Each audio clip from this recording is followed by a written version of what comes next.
Player to have Foreign Secretary Dominic Raab joining Foreign Minister Shah Qureshi for this joint stakeout.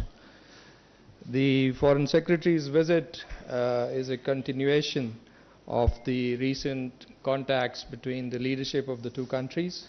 The two Prime Ministers spoke on 18th of August. The two ministers had conversations on 16th and 27th of August. The Foreign Secretary visited Torkham earlier this morning, and the two sides had talks. The minister is coming just out of the talks, full spectrum discussion on bilateral issues, the situation in Afghanistan, and I would like to invite the two ministers to interact with you, starting with Foreign Minister Qureshi. Thank you. I'm pleased to welcome you to Pakistan. Your first trip in an official position. I am told that you've been here before in a different capacity, but now in your official capacity, you're in Pakistan, and we welcome you. I wanted to share, ladies and gentlemen, we've had a good discussion on a host of things. Obviously, Afghanistan dominated the conversation. The evolving situation in Afghanistan is of paramount importance to them, us, everyone, the region and the world. So we did have a good discussion on that, and we also had a very good discussion on where our bilateral relations stand. And I'm happy to share that they are strong. They are valued on both sides, and we have fortunately now developed a platform called the ESD platform, the Enhanced Strategic Dialogue Platform, for further engagement and to have frank, candid discussions so that there are tangible outcomes from those discussions. I've invited the Foreign Secretary that the next meeting, the next review of that ESD should take place as soon as possible. We have to host it in Islamabad, and we will be happy to host you in Islamabad for that dialogue. And the idea is that through this dialogue, we upgrade our relationship to a different level, to a higher level. That is my desire. On Afghanistan, I shared my assessment with the Foreign Secretary of the evolving situation. Things are evolving. They're nothing certain yet, but they're evolving. And we are both hoping that they evolve in the right direction, the direction of peace and stability. You want that, I want that, the region wants that, the world wants that. And so we are in this partnership for peace. I also shared what, in our view, should be the way forward. And I am happy to share that there's a convergence on the steps that need to be taken in the days ahead. We also had a discussion, and I pointed out the steps taken by the government of Pakistan, the tremendous progress made by Pakistan on the issue of FATF. Pakistan is very keen to get out of the grey list, and we have taken steps, legislative steps, administrative steps, and concrete steps that are being today recognized by the world. I have urged the Foreign Secretary to be supportive to Pakistan on the steps that we have taken on that score. Red list, obviously, is an issue that has been discussed in Pakistan. I did touch on that subject, on how people feel about it and what needs to be done to get Pakistan off the red list into the amber list. And I'm happy that there is a meeting at the technical level that has been arranged on Monday Dr. Faisal Sultan, will be representing Pakistan and putting forward Pakistan's point of view. And I've also suggested a number of steps that can be taken, that make both sides comfortable on how to deal and how to overcome this challenge and how to get Pakistan into the amber list. On the whole, it was a frank, candid discussion, and thank you for coming. Thank you very much. Well, first of all, can I say what a pleasure it is to be here in Pakistan, to have a very good, constructive, cordial meeting with His Excellency Foreign Minister Qureshi, both on Afghanistan but also the opportunities for the bilateral relationship, and I look forward to seeing the Prime Minister later on today. The bedrock, the basis of the UK-Pakistan relationship is very strong, and like His Excellency, the UK has desire, the will, and to take it to the next level. We also have very clear and shared interests in the future of Afghanistan. After the Kabul airlift, we evacuated over 15,000 people to the UK, which was unprecedented for modern times, certainly for the UK. And we're working together to continue the secure, safe passage for those who haven't yet made it out of Afghanistan, whether they're British nationals or indeed those who have worked for us. It was important to have the opportunity, and I'm very grateful to the government for making this possible, to go up to Torkham to see for myself the situation on the ground and talk to people on the ground and really understand it at that level. As for the UK, we're very mindful of the situation for Afghanistan's neighbours. We will be shouldering our humanitarian responsibilities. We've increased our aid budget for Afghanistan this year to £286 million, and we will also be supporting those countries who face the greatest demands for those who may be displaced in the weeks ahead. We've also sent a team, a 15-person rapid deployment team, to the region as a whole to make sure that we can help with the logistics, the practical arrangements that we also discussed for allowing people safely and securely to cross borders if it's into third countries to get back to the UK. And of course that's a way of easing the burden on some of Afghanistan's neighbours. I'm also pleased to announce that today we're releasing the first tranche of that extra aid money that I mentioned. We are sending up to £30 million of life-saving support to Afghanistan's neighbours, and that will include Pakistan, so that there is the money to provide the basics, the shelter, the household necessities, the sanitation for those who come across the border. We recognise this problem. We want to be part of the solution with such a key partner. We also stand by our commitments for Afghanistan's future, and I think there are a number of priorities that we discussed today. The humanitarian lifeline, preserving regional stability, holding the Taliban to the assurances that they made, making sure that deeds follow words, and of course making sure that Afghanistan cannot be used and will not be used as a base or a safe haven for terrorist groups in the future. We're building, and it's important for us all to work together to build an international grouping, coalition around these core elements, around safe passage, around all the other elements, strategic and otherwise, whether it's through the G7, NATO, we've had a recent UN Security Council resolution, and of course the regional partners are going to be absolutely key to forging a way forward. And Pakistan's support and role will be vital. And if we come together in that way, with all of those that are interested and want a positive way forward, we will be able to exercise the maximum moderating and positive influence on the Taliban.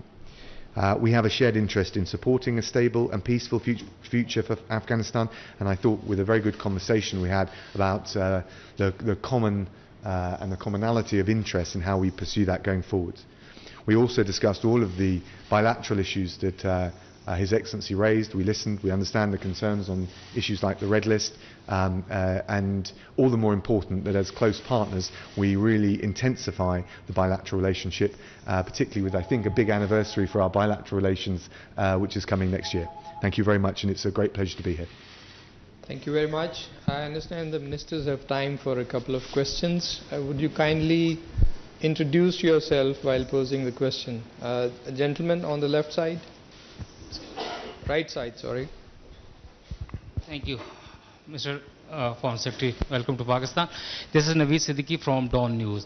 I have a question regarding the red list. In the backdrop of red list decision, the relationship between Pakistan and the UK seems to be strained. Even the people of Pakistan are very much annoyed with this biased decision of the British government. How can the ties between the two friendly countries can be improved, sir? Thank you. Well, thank you. Look, I totally understand the impact it has on both Pakistani and British nationals. Our community is one of the great things about our relationship. It's built on the very personal relations by the diaspora in this country and the British Pakistani diaspora in the UK. So these things are important. I'm also commend the efforts of the government of Pakistan to contain the pandemic. We're working to manage the impact of COVID on both countries. We have a shared interest. It's an international challenge, not a domestic or national level challenge. So we do understand that this is a sensitive issue and a difficult issue. We base our decisions on the technical evidence, the scientific basis, and I understand that that's often contested, which is all the more reason why it's, I think, good that the Pakistan's Special Advisor to Prime Minister Khan, Dr. Sultan, will be holding expert-level talks with UK public health authorities. We want to find a way through.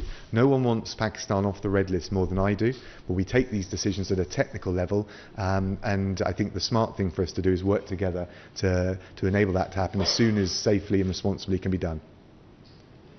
There's a request from the center, the lady in the middle.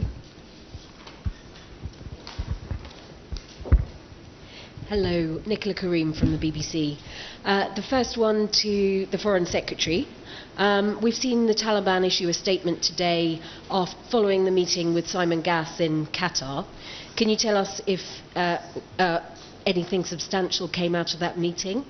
And secondly, the £286 million in aid, who will that be handed to? And to Mr. Qureshi, hello sir. Can you tell me if your relationship with the Taliban is going to be conditions-based? And if so, what will those conditions be? Thank you. Well, thank you very much. So we need to face up to the new reality in Afghanistan. We've got a new chargé d'affaires for Afghanistan based in Doha, Martin Longdon. And on top of that, Simon Gass, the Prime Minister's Special Envoy. The approach that we're taking is we don't recognise the Taliban as a government. Actually, the UK doesn't engage in the practice of recognising governments as opposed to states. But we do see the importance of being able to engage and have a direct line of communication. And the reason being is clearly there are a whole range of issues that need to be discussed, including, first and foremost at the moment, the question of safe passage of British nationals and our so-called Arab workers, the Afghans who work for the UK government. We need to be able to convey direct messages on these things. There are particular cases outstanding which I won't go into because of the sensitivity, but we need to be able to have that dialogue. And I would say more generally, the Taliban has made a series of undertakings, and some of them are positive at the level of words, but we need to test them and see that they translate into deeds. Can't do that unless we have at least some channel of dialogue. In terms of the aid, look, there are two areas of focus. And again, this comes back to the test, some of the early tests for the Taliban. No one wants to see the economic and social fabric of Afghanistan collapse. I can't see how that would be in the interest of the Taliban, let alone ordinary Afghans. We certainly don't want to see that to happen. So we would be willing not to fund aid via the Taliban, but through the humanitarian organisations that operate inside Afghanistan. For that to happen, there needs to be a safe and secure environment. So again, that's an early test for the Taliban. But we're willing to make sure that we do our bit with the international community to fund the humanitarian agencies, the lifeline for ordinary Afghans. But there needs to be a safe, a permissive environment for that. We also, as I mentioned, will support those regional partners particularly like Pakistan, who I can imagine is very concerned about the risk of numbers coming across the border. We'll want to make sure we can support those partners in the region deal with that. And I think that's the holistic approach, the strategic approach we're taking. Responding to your question, ma'am, you said, will our relations be condition-based, right? Well, when we determine conditions, we have to determine choices available. You know, some have the choice of getting up and leaving. We don't have that choice. We are neighbors. We have to coexist. Geography ties us together. So our approach has to be somewhat different, realistic. As the Foreign Secretary said, there's a new reality that's come about. And what we have said, we have been, while the negotiations were on in Doha, and we facilitated the peace process, it couldn't come to a conclusion. There was a stalemate. But what we said was, we have no favorites. Now, we've learned over the years that Afghanistan is a country which comprises of different ethnic groups. Taliban represents one, and a prominent one, but the others. And that is why we have said it is in your interest as neighbors and friends and well-wishers to adopt an inclusive approach.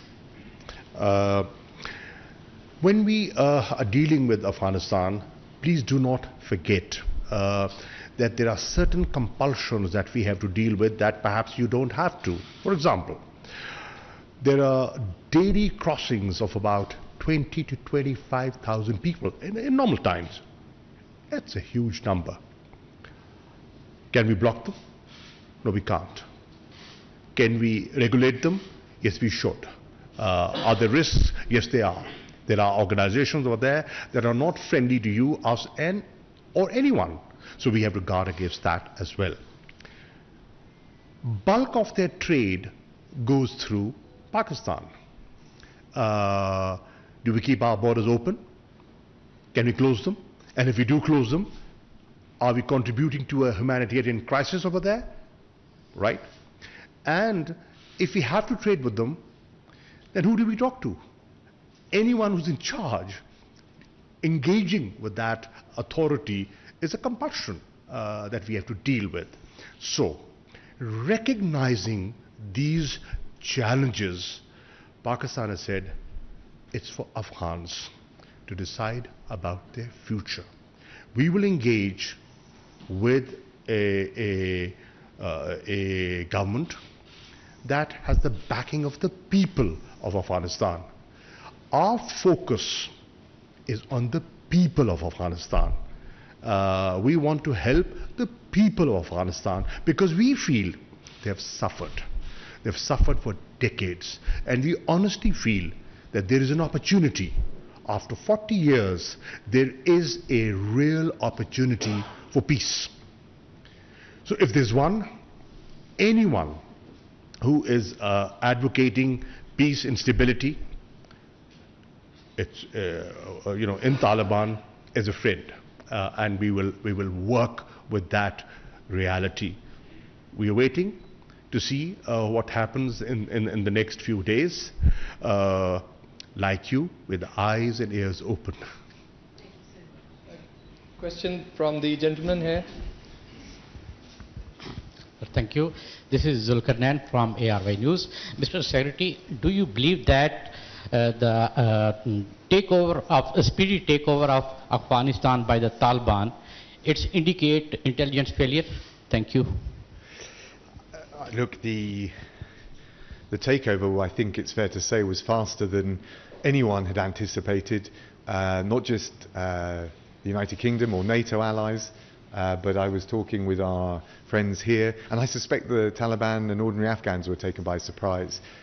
We can look at all the different factors that relate to it, but I think there was a common, widespread surprised at the speed with which the consolidation of power happened.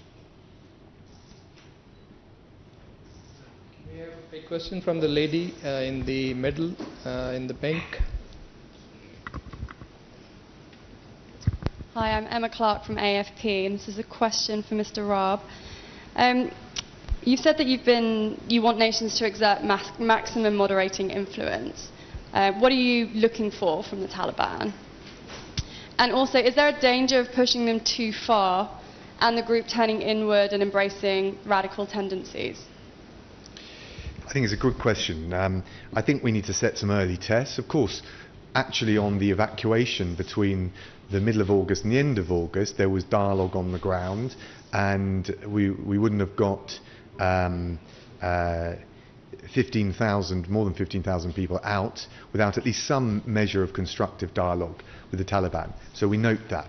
There have been further undertakings made, and so to address your point, I think we would hold them to the undertakings that they have made, and test the sincerity and the will to deliver on those. The kinds of things we're talking about are reflected now in a UN Security Council resolution that the UK pushed very strongly for with France and the US. We noticed that Russia and China abstained, acquiesced, I like to think of it. We need to bring a stronger basic consensus about those issues. I think the Security Council resolution raises many of the issues that I've described to you today, and also His Excellency the Foreign Minister. And we need to try and forge a stronger group of countries and a wider group of countries around those basic issues.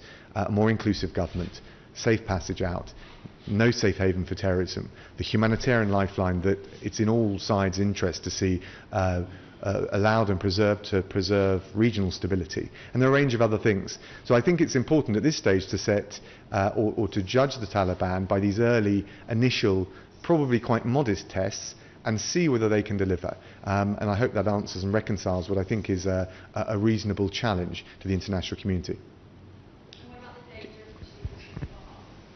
Yes, I think that's what I'm describing. If you said early tests based on what they have said they're willing to do, I think that's a perfectly reasonable approach.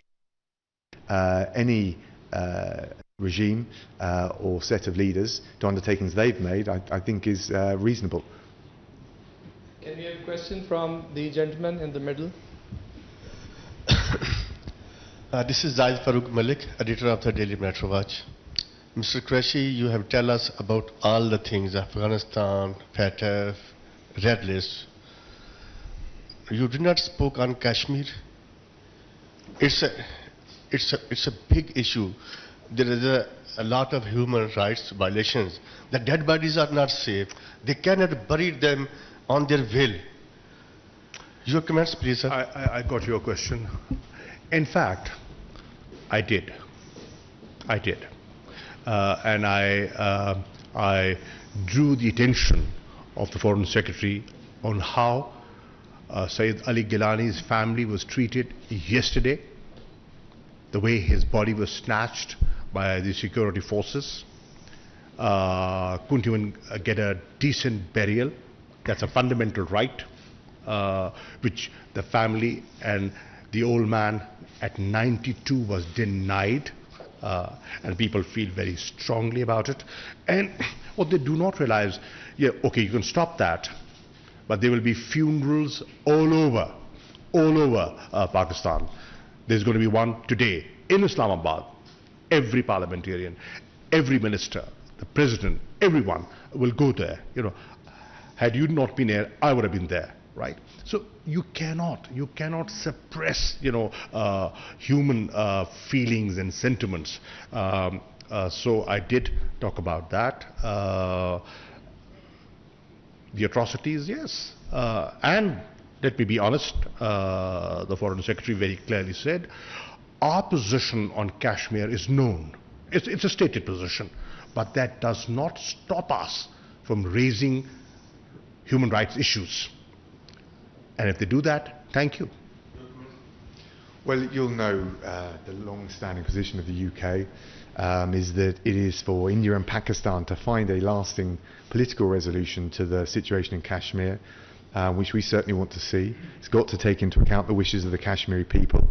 It's not for the UK to prescribe or impose a solution or even to act as a mediator. We encourage both sides to maintain a positive dialogue, a constructive dialogue, which is going to be necessary if there's going to be a lasting diplomatic solution. Of course, the pace, the scope, the modalities will be for them to decide. Thank you, ladies and gentlemen. I am afraid we don't have time for more questions. Thank you. Thank you so much.